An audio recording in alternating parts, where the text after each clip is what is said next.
Сіздің ойыңызша қандай жарнама ең тиімді? Теледидар, билбордтар, мүмкін сарафан радиосы шығар. Елім маркетингтік компаниясы қазақстандықтардың арасында зерттеу жүргізді. Нәтижесінде адамдардың көпшілігі жаңа тауар немесе қызмет туралы әлеуметтік желіден біліп, оны сатып алуға шешім қабылдайды екен. Шағын және орта бизнес өкілдері бүгінде SMM-ді белсенді пайдаланады, бірақ ол бәріне бірдей қажет пе? Әлеуметтік желілерді барынша тиімді сату үшін қалай пайдалануға болады? Бүгін осы тақырыпта әңгіме өрбітетін боламыз.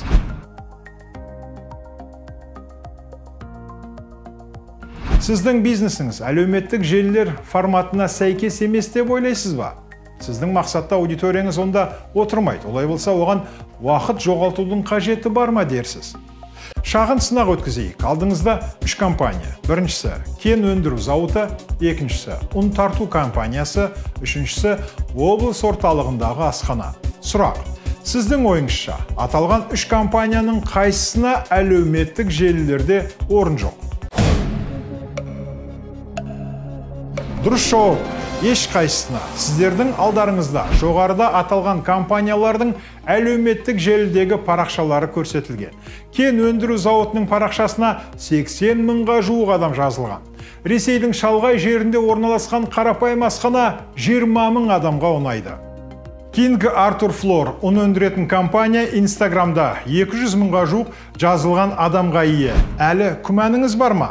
Статистиканы келтірейік. Қазақстанда 15 жастан асқан халықтың 70% әлеуметтік желілерді пайдаланады. ВКонтакте 1 800 000 адам, Инстаграм 1 миллион адам, Facebook 415 000 адам, Twitter 28 000 адамды қолданушысына айналдырған. Әлеуметтік желілерге қарым-қатынас үшін емес, ақпарат үшін келетін пайдаланушылар саны өсуде. Ең бастысы, бизнес аккаунттар саны артыпты. Себебі кәсіпкерлер әлеуметтік медианы тиімді маркетингтік арна ретінде бағалай алатын дәрежеге жетіп отыр. Жалпы бизнес өкілдеріне, шағын бизнес өкілі болсын, немесе орташа бизнес болсын, көбіне 90%-ында мен осы әлеуметтік желілерді қолдануды ұсынар едім және кеңес берер едім. Неге десеңіз, жалпы кейбір салада осы әлеуметтік желілер бір табыс көзі болып отырған кездерде болады. Мысалы, егер нарықты біз 3 салаға бөлетін болсақ, 3 бағытқа бөлетін болсақ, бірінші ол қызмет көрсету нарығы дейміз. Мұнда жаңағы ресторандар, клубтар, курстық мектептер болсын, сән салоны болсын, бұл салада әлеуметтік желі әдетте қажет деп айтамыз. Екінші бағыт ол тауарлық нарық. Мұнда кез келген тауар болуы мүмкін, жаңағы кішкентай балаларға арналған тауар болсын, үйге арналған тауар болсын, жалпы түрлері көп. Бұл салада да әлеуметтік желі нағыз жалғыз табыс көзі деп айтуға болады. Үшінші сала ол мамандардың саласы, яғни кейбір мамандар өзіне бұл әлеуметтік желіні портфолио ретінде қолдана алады. Қазіргі таңда бұл әлеуметтік желі деген тіпті бір резюме сияқты. Мысалы, резюмені бұрынғыдай жасаудың қажеті жоқ. Жаңағы өзіңіздің әлеуметтік желідегі парақшаңызға сілтемесін берсеңіз де болады. Әлеуметтік желілер арқылы бизнесті жылжыту 5 кезеңге бөлінеді. Мақсат қою, бизнес үшін әлеуметтік желіні таңдау, әлеуметтік желіде аккаунт құру, контентті толтыру арқылы әлеуметтік желілерде сатуды жылжыту, жазылушыларды тарту. Алдымен, мақсатты аудиторияны анықтаңыз. Біз бұл туралы 14 және 15 сабақтарда толығырақ айтқан болатынбыз. Сіздің клиенттеріңіз қай жаста, олар не істейді, қайда тұрады, нені ұнатады, бұны білу сізге әлеуметтік желіні таңдағанда көмектеседі. Мақсатыңызды анықтап алыңыз. Сатудың қосымша арнасы ретінде әлеуметтік желілерді қолданғыңыз келе ме? Бренд туралы хабардарлықты арттыру керек пе? Өз тұтынушыларыңызбен байланысып, олардың қалауынан шыққыңыз келе ме? Осы сұрақтардың жауабы контент жоспар құруға көмектеседі. Екінші кезең – әлеуметтік желіні таңдау. SMM үшін қандай әлеуметтік желілер белсенді қолданылады? ВКонтакте ТМД-дағы ең танымал әлеуметтік желі. Бұл негізінен музыка, бейне және фото контентті ұнататын жас аудитория. ВКонтакте әлеуметтік желіні пайдаланушыларға жарнама көрсету үшін таргетингті өте икемді күйге келтіруді қамтамасыз етеді. Facebook аудиториясы ВКонтакте аудиториясына қарағанда орта есеппен алғанда айтарлықтай жоғары. Сәйкесінше оның сатып алу қабілеті де жоғары. Бұл адамдармен басқа заттар туралы және басқа тілде сөйлесу керектігін білдіреді. Егер сіз қымбат заттарды, оқу курстарын, қызметтерді ұсынсаңыз, бұл әлеуметтік желіге назар аударуға болады. Инстаграмдағы жаңалықтарды әлемдегі 200 миллионнан астам адам бақылайды және көбінесе олар 30 жасқа дейінгі адамдар. Әлеуметтік желіде компанияның жарқын көрінісі үшін түрлі түсті фотосуреттер, бейнелер, коллаждар, инфографикалар пайдалы. Бұл интернеттегі сатылымға арналған керемет әлеуметтік желі. Өзіңіздің аудиторияңызды барлық қолжетімді желілерден табуға тырыспаңыз. Бір немесе екі арна болса да жеткілікті, бірақ тиімді даму және елеулі әсері болған қадағалаңыз. Инстаграм желісі нақты сатылымға өте көп көмегін әкеледі, өйткені оның функциялары нақты сатылымға арналған функциялар өте көп. Сондықтан Инстаграм желісін бизнеске мүлдем ойланбастан қолдануға болады. Ал Фейсбукты мысалы өзіңіз бір блогерлік бағытта бірдеңе жазатын болсаңыз, немесе әртүрлі тақырыптарға жазғыңыз келсе, сол ұнаса, Фейсбук желісі осындай салаға өте қолайлы деп айталар еді. Үшінші кезең – әлеуметтік желіде аккаунт құру.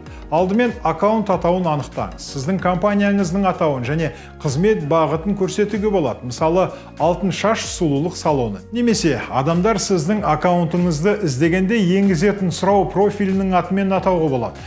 Кентау, астыңғы сызықша ет, Щучинск, астыңғы сызықша ателье. Профиль фотосуреті. Парақшаңыздың танымалдылығының басты атрибуты. Сурет анық болғаны дұрыс және артық бөлшектері болмау керек. Логотипті пайдалануға болады. Профильде не жазу керек? Тауардың түрлерін атаңыз, немен шұғылданатыңызды баяндап, байланысу ақпаратын көрсетіңіз. Мысалы, сұлулық салонын алайық. Жай ғана мысал ретінде. Барлығы тамаша, контенті бәрі керемет, сторис дей салады, бәрі дұрыс, бірақ енді хабарласып сол кісілерге жазылғыңыз келсе, номерін таба алмай қалатын кездер болады. Немесе жаңағы картадан қай жерде орналасқан таба алмайтын кездер болады.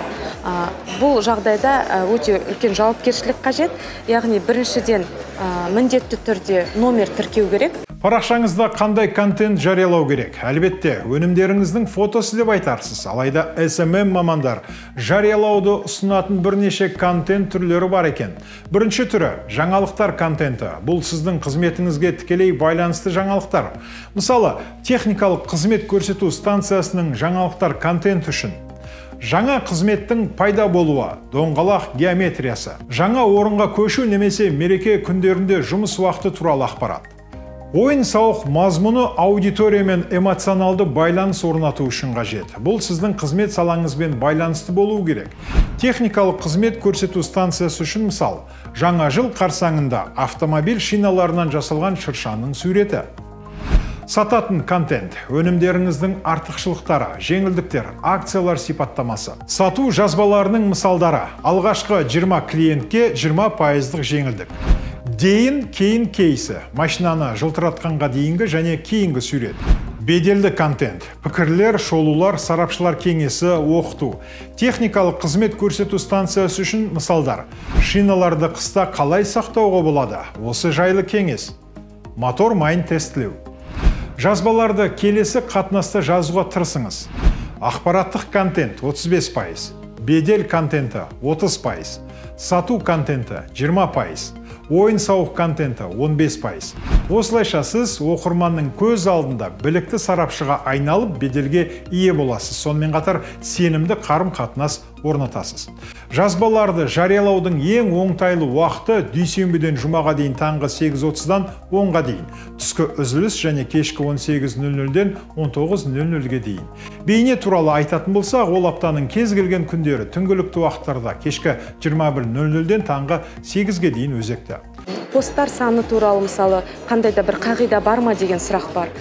Бұл тұста енді Инстаграм желісін алатын болсақ, күніне бір пост жеткілікті деп айтар едім. Жаңағы лентада, лентада бір пост күніне, немесе 2 күнде бір пост жеткілікті деп айтар едім. Неге десеңіз, қазіргі таңда Инстаграм желісі кішкене өзінің қағидаларын өзгерту себебінен біздің жазған посттарымыз көбіне біздің подписчиктер санының барлығына бірдей көріне бермейді. Сол себепті бір постымыз үлкен ауқымда барлық подписчиктерімізге көрінсін деген мақсат болатын болса, көп постты бірінен соң бірін жариялаудың қажеті жоқ. Жазылушыларды тарту. Біз жазылушыларды орамалау тәсілмен тарту және аудиторияны басқа біреудің есептік жазбасын сатып алу арқылы жүргізу нұсқасын есепке алмаймыз. Бұл ешқандай пайдасын тигізбейді. Сіздердің назарларыңызға органикалық жазылушыларды тартуға арналған бірнеше кеңестерді ұсынамыз. Бірінші кеңес: байланыстарыңызды пайдаланыңыз. Баптауда қызықты адамдар бөліміне кіріңіз. Өз байланыстарыңызды іске қосыңыз. Барлығына жазылыңыз. Сіздің таныстарыңыз өздеріне жазылғаныңызды көреді де өз кезегінде сізге жазылады. Екінші кеңес: достарыңыз және олардың достары. Достарыңыздың аккаунттарына қараңыз. 1000-нан астам оқырманы бар аккаунттарды түртіп алыңыз. Оларға сіздің парақшаңызды ұсыну туралы өтініш жазыңыз. Үшінші кеңес: серіктестердің көмегі. Егер сіздің достарыңыздың аудиториясы сәйкес келмесе, ұқсас парақшаларды табыңыз. Тікелей бәсекелестерді емес, олармен байланысты аймақтарды. Мысалы, сіз балалардың суреттерімен айналысатын болсаңыз, балаларға арналған дүкен немесе жеке балабақша сіз туралы жазба жариялай алады. Төртінші кеңес: өзіңіз туралы айтуды ынталандырыңыз. Конкурстар ұйымдастырыңыз, вирустық контент ойлап табыңыз. Бесінші кеңес: жазылу үшін жеңілдік сыйлаңыз. Сіздің парақшаларыңызға жазылатын адамдар үшін 5% жеңілдік, қосымша бонус немесе ерекше ұсыныс жасаңыз. Алтыншы кеңес: сторис пайдаланыңыз. Күніне 1-7 сторис оңтайлы нұсқа. Зерттеулер бизнес пен жеке аккаунттар көп қамтылған және аудиторияны жақсы тартатынын көрсетеді. Соңында тағы бір кеңес: жақсы фотосуреттердің қалай жасалатынын зерттеңіз. Оларды өңдеуге үйреніңіз. Есіңізде болсын, жаман мәтіні бар жақсы сурет, жаман фотосуреті бар жақсы мәтіннен әлдеқайда жақсы көрінеді. 20 жыл бұрында маркетологтар сіз интернетте болмасаңыз, онда мүлде жоқ дегеніңізді білдіреді деп айтқан екен. Бүгінгі таңда 10 жастан 15 жасқа дейінгі жастар күн сайын әлеуметтік желілерде 3-4 сағаттан аса отырады екен. Міне, сіздің болашақ клиенттеріңіз. Онлайн сатулар сенімді түрде өсуде. Сонымен қатар бұл тегін сату арнасы. Сондықтан бизнестің кез келген түрі үшін әлеуметтік желілердің тиімділігін жоққа шығару өзекті емес. Келесі сабақтарда кездескенше.